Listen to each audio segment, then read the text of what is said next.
Quelle est votre première réaction à une situation difficile dans la vie? Est-ce que vous vous dites tout de suite « Je peux faire ça?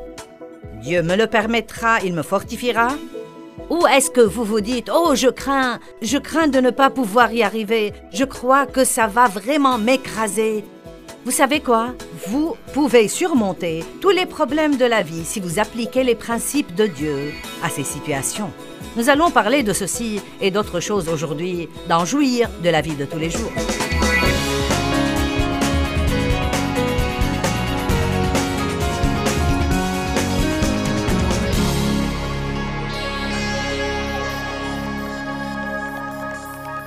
D'accord? Notre ami là est paralysé. Nous devons le prendre à Jésus. Nous avons appris que Jésus guérit les gens. Donc nous allons le mettre sur ce lit et nous allons le porter à la réunion. Et nous allons passer la porte et descendre l'allée et le mettre là, devant Jésus, et il guérira. Eh bien, le problème, c'est que quand ils sont arrivés là, la foule était bien plus grande que prévu. Il y avait un nombre énorme de gens qui n'ont pas pu entrer. Il dit, mais ne trouvant pas par quel moyen? Voici le mot de nouveau. Verset 19. Mais ne trouvant pas par quel moyen ils pourraient l'introduire à cause de la foule, ils montèrent sur le toit et le descendirent par les tuiles avec son lit au milieu devant Jésus. Maintenant, vous savez quoi? Ça a demandé de la détermination. Non, mais combien de gens aujourd'hui monteraient sur le toit, ouvriraient le toit, mettraient les cordes sur le lit, se mettraient en place sur le toit, descendraient... Non, mais qu'allait faire Jésus? C'était comme... Désolé, vous n'avez pas le choix maintenant. Ils l'ont descendu devant les gens. Eh bien, vous savez, Jésus n'en a pas été offensé. Il aime ce genre de foi. Il aime ce genre d'esprit agressif qui dit « Je ne vais pas abandonner, je ne vais pas renoncer jusqu'à ce que j'ai la victoire dans ma vie. »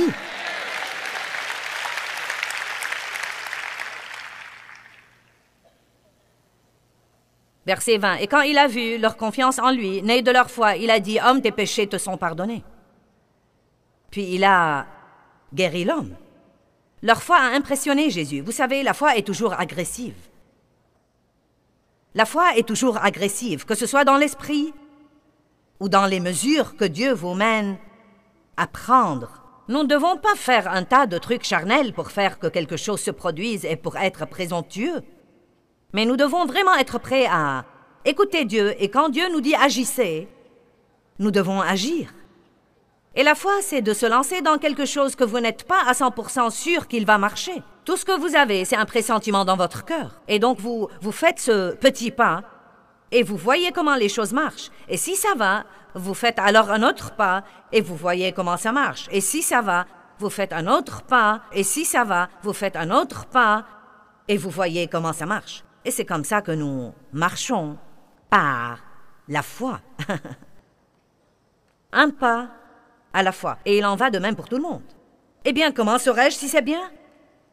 Allez vous en assurer. Priez là-dessus. Assurez-vous de ce que vous avez dans votre cœur. Ne demandez pas à trop de gens ce qu'ils pensent, car vous vous y perdrez. À quoi bon demander ce que vous devriez faire à quelqu'un qui ne sait même pas ce qu'il devrait faire lui-même? Vous devez écouter Dieu, amen? Je ne dis pas qu'il y a du mal à avoir une confirmation, mais vous savez, nous nous y perdons parfois en voulant que tout le monde apprécie ce que nous sentons que Dieu nous dit de faire. Si vous comptez trop sur les autres, le diable se servira d'eux pour vous empêcher de faire ce que Dieu vous mène à faire. Donc la foi est toujours agressive. Même s'attendre à Dieu est agressif. Que fais-tu? Je m'attends à Dieu. Que fais-tu, frère? Je m'attends à Dieu. Que penses-tu que Dieu vous appelle à faire? Eh bien, j'attends pour le savoir. À quelle église vas-tu? J'attends que Dieu lui-même me mène. Ésaïe 40, 31. Ceux qui s'attendent à l'Éternel renouvelleront leur force. Ils s'élèveront avec des ailes comme des aigles. Écoutez ce que dit la Bible amplifiée. Mais ceux qui s'attendent au Seigneur, que veut dire s'attendre au Seigneur? Attendre, chercher et espérer en lui.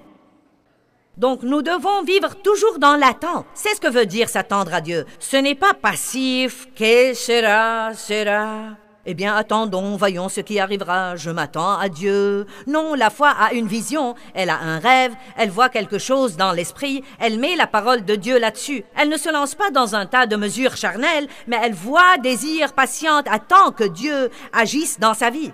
La vraie foi se lève tous les jours et se dit quelque chose de bien va m'arriver aujourd'hui. Mon exaucement va venir aujourd'hui. Je vais avoir de bonnes nouvelles aujourd'hui. Je vais entendre Dieu aujourd'hui. Je vais grandir en Dieu aujourd'hui.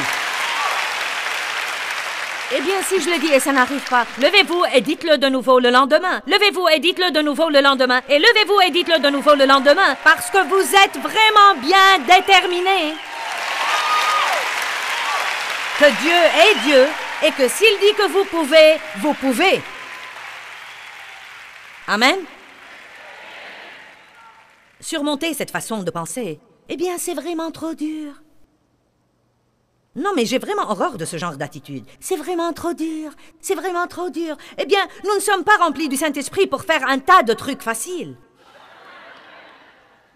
Nous avons la puissance de l'univers qui demeure à l'intérieur de nos esprits. Vous êtes la maison de Dieu et Dieu vit en vous comme croyant. Et il ne vit pas en vous pour que vous ayez tout facilement.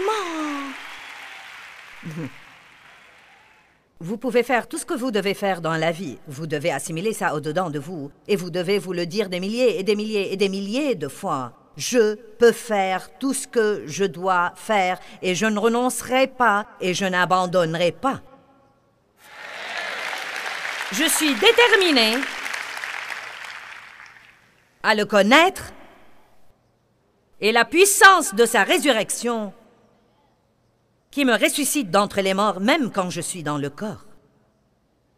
Marc chapitre 10, verset 46. Je vais vous dire quelque chose que le monde a besoin de voir. Et je crois ça de tout mon cœur. Je crois que le monde a besoin de voir le courage. Vous m'avez entendu? Je crois que l'un des plus grands témoignages que vous puissiez donner à vos enfants, c'est de vivre avec courage. Et je crois que si vous vivez devant vos enfants avec courage, ils attraperont ce courage de vous. Ma mère, dans son innocence, a vécu dans une telle peur de mon père. Et vous savez, quand vous voyez les autres vivre dans la peur, cette peur vous est transmise dans votre vie. Nous avons tous grandi dans la peur. Tout le monde avait peur de papa.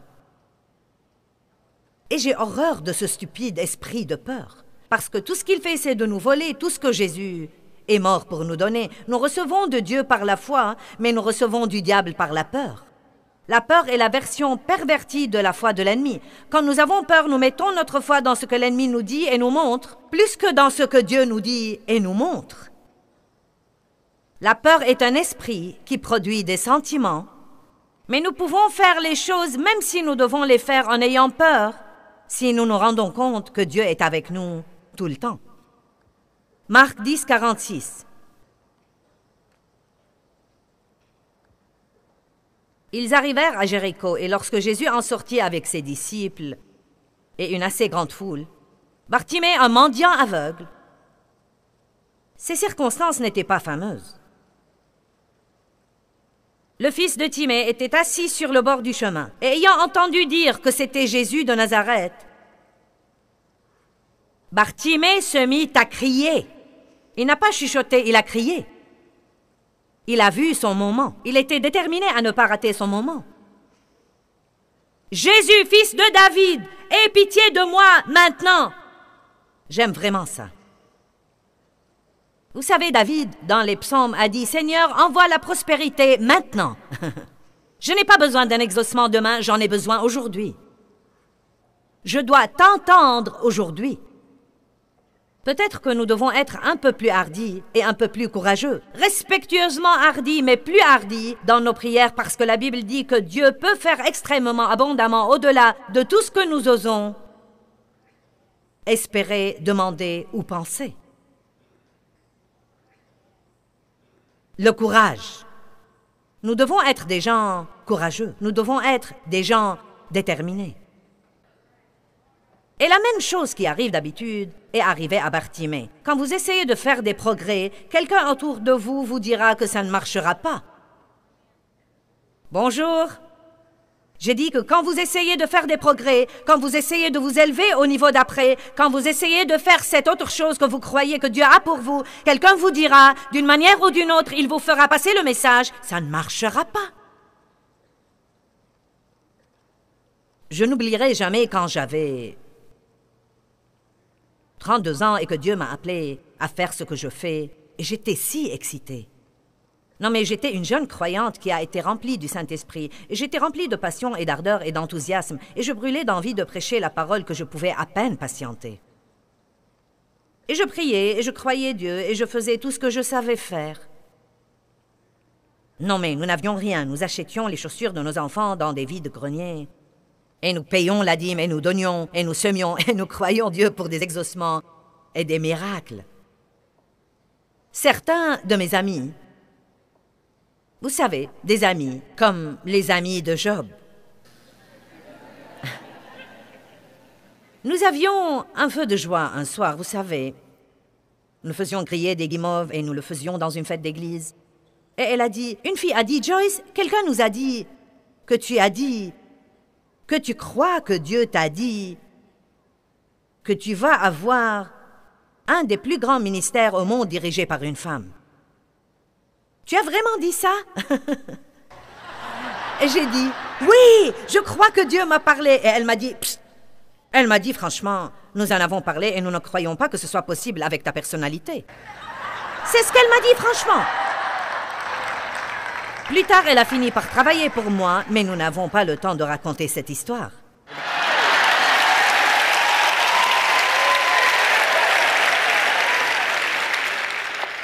Donc, Bartimée l'aveugle a vu sa chance. Il n'allait pas se taire. Il a commencé à crier, « Jésus, aide-moi maintenant !» Verset 48. Plusieurs le critiquaient et le réprimandaient sévèrement, lui demandant de se tenir tranquille et de se taire. Quelqu'un a jamais essayé de vous faire taire d'une façon ou d'une autre? Mais Bartimée avait ce qu'il fallait, mais il a continué à crier. Mais il a continué à crier. Et la Bible dit que quand ils ont essayé de le faire taire, il a crié beaucoup plus fort. Quand le diable essaye de vous faire taire, vous devez crier plus fort. Quand le diable vous dit que vous n'allez pas y arriver, vous devez persévérer et faire plus d'efforts. L'ennemi peut venir contre nous par un chemin, mais il fuira devant nous par plusieurs chemins. Le malheur atteint souvent qui? Le juste, mais l'Éternel le délivre de combien? De tous. Mais vous voyez, vous pouvez abandonner si vous voulez. Si vous voulez, vous pouvez faire ce qu'a fait l'homme qui était couché au bord de la piscine de Bethesda pendant 38 ans, en attendant son miracle.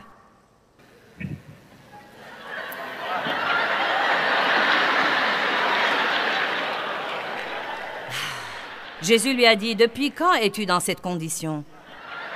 Il essayait de lui faire un traitement par électrochoc. Comme, « Excuse-moi, depuis combien de temps es-tu couché là ?» L'homme en était plutôt fier. 38 ans.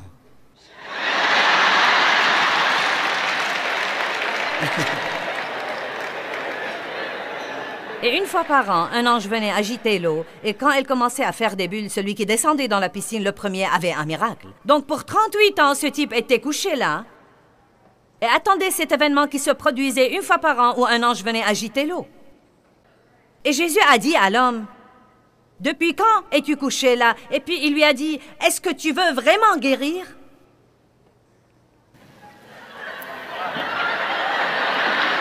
Et l'homme a dit, maintenant, écoutez ça, il a dit, « Eh bien, monsieur, Ce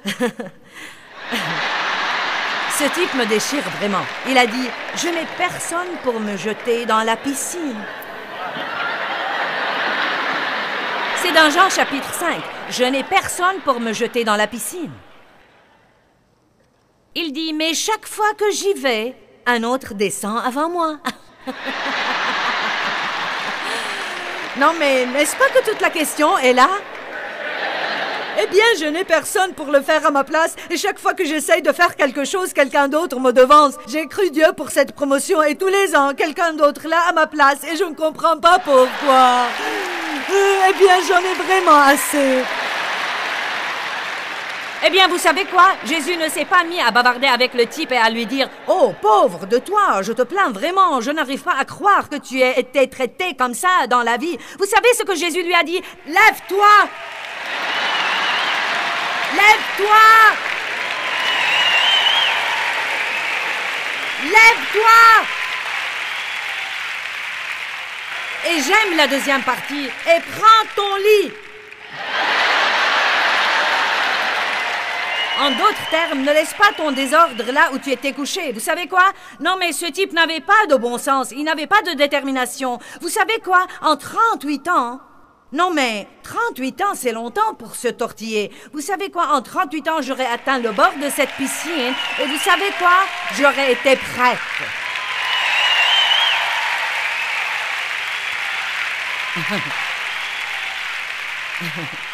Ne me dites pas que vous ne pouvez rien faire. Vous pouvez faire tout ce que vous voulez faire dans la vie.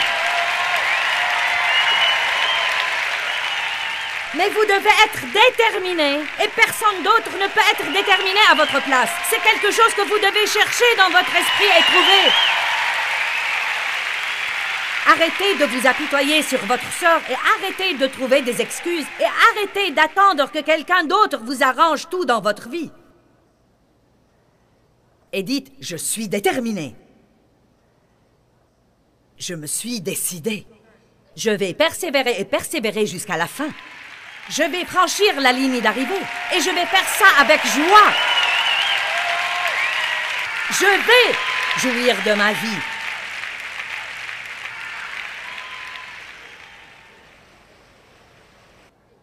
Le diable ne peut pas supporter que vous soyez heureux. Votre rire le rend fou. C'est pourquoi la Bible dit « Dieu siège dans les cieux et se rit de ses ennemis ». Bartimée, l'aveugle, a continué à crier beaucoup plus fort. Il criait « Oh, Jésus, fils de David !» Jésus s'est arrêté. Pour qui s'arrête Jésus? Pour ces quelques courageux. Non pas pour les plus intelligents et plus beaux, non pas pour ceux qui viennent des meilleurs milieux, non pas pour ceux qui ont la meilleure éducation, non pas pour ceux qui ont les plus grands dons, mais pour ceux qui ont le courage, pour ceux qui ont la détermination, pour ceux qui disent « Je ne vais pas être privé. Si Dieu dit que quelqu'un peut l'avoir, c'est moi qui l'aurai. » Et quand Jésus trouve quelqu'un comme ça, il s'arrête. Vous savez, je parie qu'il y avait beaucoup de gens qui criaient. Mais Jésus a entendu Bartimée. Il l'a guéri, car l'homme ne voulait pas être privé. Luc 19. C'est en fait un de mes types préférés dans la Bible. J'aime ce type. Zachée. Verset 1. Ça va tout le monde?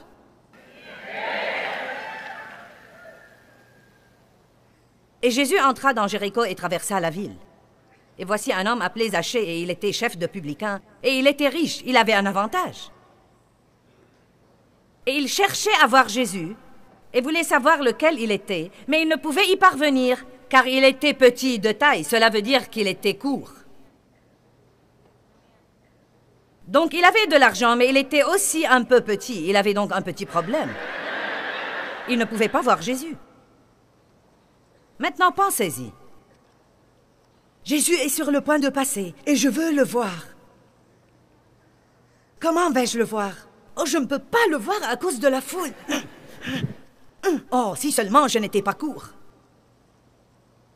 Oui, cette petite taille, elle m'a posé des problèmes toute ma vie. Non, mais seules les grandes de taille sont bénies. Allez maintenant. Il y a toujours quelque chose. Nous sommes trop grands, trop petits, trop larges, trop ceci, trop cela. Pour moi, ma voix était trop profonde. Je n'aimais pas ma voix. Il y a toujours quelque chose. Il regardait autour de lui. Il était déterminé à voir Jésus. Donc il courut en avant et monta sur un arbre. Peut-être qu'il n'avait pas envie de monter sur l'arbre. Je ne sais pas comment était cet arbre et à quel point c'était difficile de grimper, mais je peux dire immédiatement que monter sur un arbre serait un défi pour moi. Nous regardons la chose comme « Oh oui, il est monté sur un arbre ». Mais ce n'était pas aussi facile que ça. Il n'avait probablement pas d'échelle, mais il était déterminé. Quelles que soient les choses qui vous manquent, si vous êtes déterminé, cela vous rend l'égal de n'importe qui. Peut-être que quelqu'un a plus d'avantages que vous, mais si vous avez plus de détermination que lui, cela vous met sur un pied d'égalité. Donc, il courut en avant et monta sur un sycomore pour voir Jésus, parce qu'il devait passer par là. Le voilà de nouveau, j'aime ça. Et quand Jésus fut arrivé à cet endroit, il leva les yeux. Qu'est-ce qui a attiré son esprit pour qu'il lève les yeux à un arbre d'où vient une voix? Non mais, qui est-ce qui descend la rue et... Il y avait probablement une foule qui l'entourait et le pressait et essayait de lui parler. Probablement beaucoup de bruit, beaucoup de brouhaha, mais il s'arrête toujours pour trouver ces personnes qui refusent de renoncer et d'abandonner. Laissez-moi vous dire quelque chose. Peut-être que vous pensez qu'il vous a oublié, mais il connaît votre nom, il connaît votre adresse, et il a l'œil sur vous, et il a déjà prévu votre exaucement.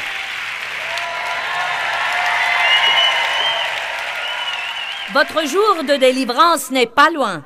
Ne renoncez pas et n'abandonnez pas. Voici ce qui est arrivé. Jésus a levé les yeux. Et voici ce qu'il a dit. « Descends vite, car je vais dîner chez toi. » Oui. Qu'est-il arrivé? Tout le monde s'est fâché. Eh bien, pourquoi vas-tu chez lui? Pourquoi lui et pas moi?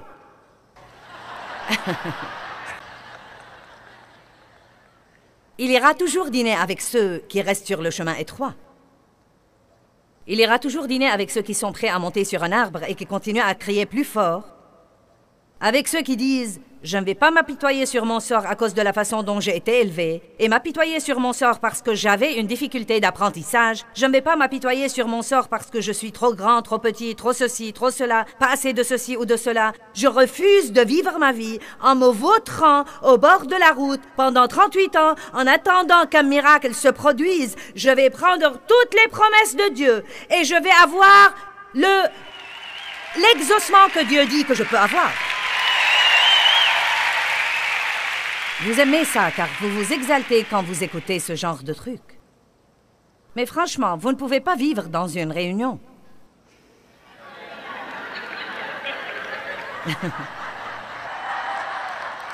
Donc, à la maison, vous n'avez pas un leader spirituel.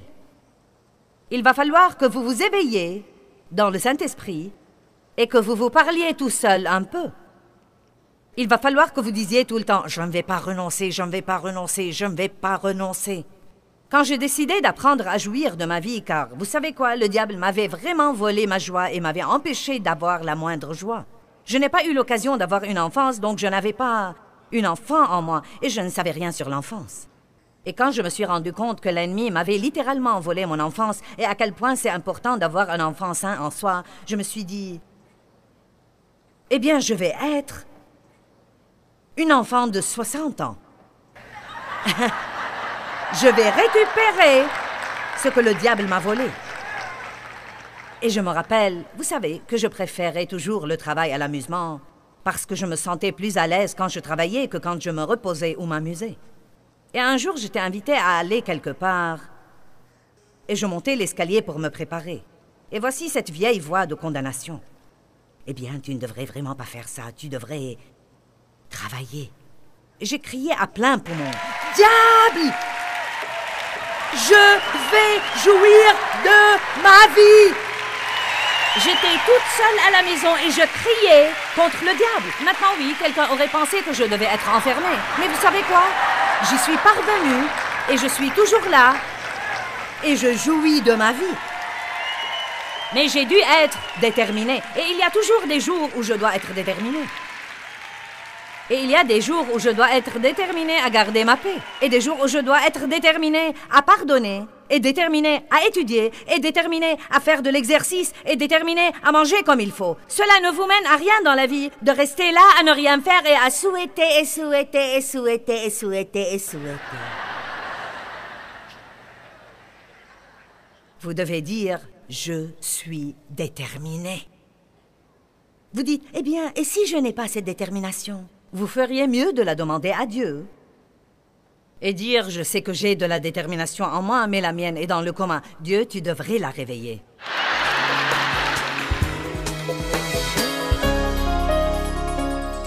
Eh bien, je crois que l'un des plus grands défis de la vie, c'est d'apprendre à mener une vie désintéressée et non pas une vie égocentrique tout le temps.